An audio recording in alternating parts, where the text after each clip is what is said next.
жамандыққа жақсылық. Bir күні bir жігіттің бір кәрі төбеті болыпты. Bir жігіт, мен мына кәрі төбетке не үшін тамақ берем? Ол қартайды ғой, одан да өзенге барып, суға батырып өлтіре салайын дейді.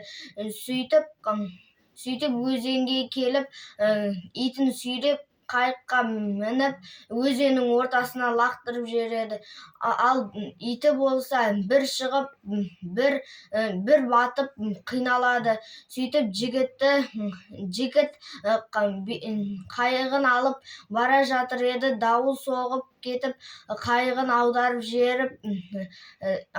жіберіп, суға батып кетеді. Сөйтіп ит оны көре салып, суда тез жүзіп, оның иесінің